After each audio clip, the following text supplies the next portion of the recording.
बड़ी पालन करती हैं माताएं, इतना इतना घूंघट करके रहेंगी।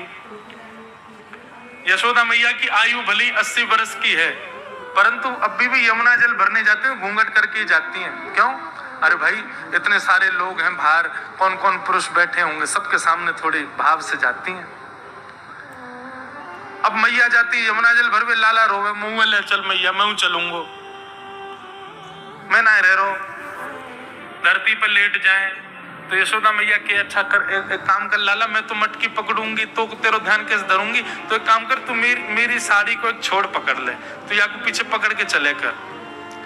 आगे आगे यशोदा मैया अपनी मटकी संभालती भाई जा रही है, और पीछे नंदन नन्हे से 3.5 वर्ष के हैं, पीछे मैया की वो पल्लू पकड़ करके पीछे पीछे चल रहे हैं। और जैसे ही श्याम सुंदर निकलते हैं, गोपियों में अफरा तफरी मच जाती है, और सब गोपियां तैयार हो जाती हैं, कोई खिड़की पर, कोई अटारी पर, कोई छत पर, कोई बहाने से बस उस मार्ग पर जा रही है जहां से यशोदा जी आ रही है। क्यों? लाला को देख लेंगे। एक बहुत सुंदर पद है, चलो सखी निरखिए नंद कुमार। सब सखियां आपस में योजना बनाती हैं, बोले आज कन्हैया को कैसे देखना है, बहाने ढूंढती हैं। ठाकुर जी जब निकलते हैं उन गोपियों के भवन के आगे से, तो सब गोपियां कोई ना कोई गुप्त प्रलोभन ठाकुर जी को देती हैं कि ठाकुर जी उनकी तरफ देख लें। नन्हे से ठाकुर जी एक हाथ से तो मैया की चुन्नी पकड़ रखी है, दूसरे हाथ से अपने अंगूठा को चूसते हुए जा रहे हैं, और यहाँ गोपियां ठाकुर जी को लोभ प्रलोभन दे रही हैं। कोई गोपी किसी भाव का प्रलोभन, कोई गोपी मोर पिच्छ का प्रलोभन, कोई काली कमली का प्रलोभन, कोई नृत्य का प्रलोभन, कोई किसी वस्तु सामग्री का प्रलोभन दे रही है।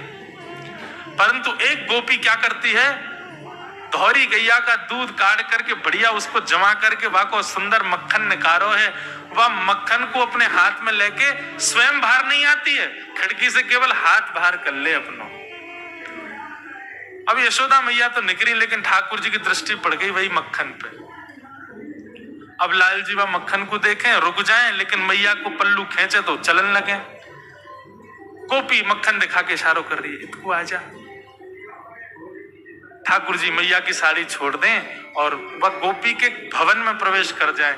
जैसे ही प्रवेश करते हैं महाराज, सारी गोपियां भागती हैं अपने अपने घरों, सब उसी के घर में प्रवेश कर जाती हैं, भीतर से चटकनी लगा करके, और ठाकुर जी बैठा लिए बीच में, चारों तरफ बैठ गई सबरी गोपी, और सब निरख रही हैं श्याम सुंदर को।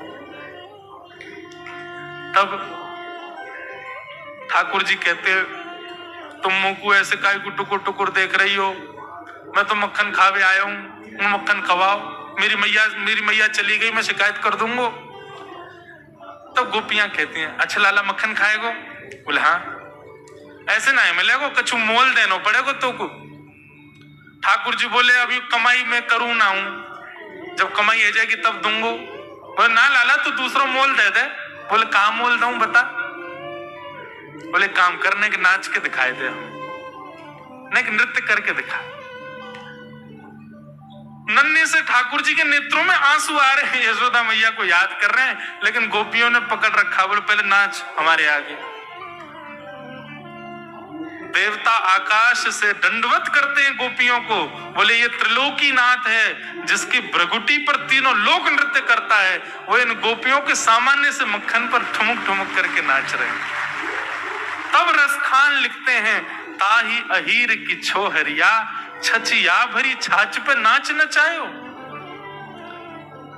उस परम ब्रह्म को जिसके आगे महादेव भी हाथ जोड़ के खड़े रहते हैं, जिसके आगे साक्षात ब्रह्मा भी हाथ जोड़ करके खड़े रहते हैं, जिसके आगे तीनों लोग थरथर कांपते हैं, वो ब्रजवासी इन अहीरों की छोरियों के आगे ऐसे नृत्य करते हैं जैसे अगर नाचे नहीं तो तीनों लोग चुरा ले जाएंगी गोपी इनसे।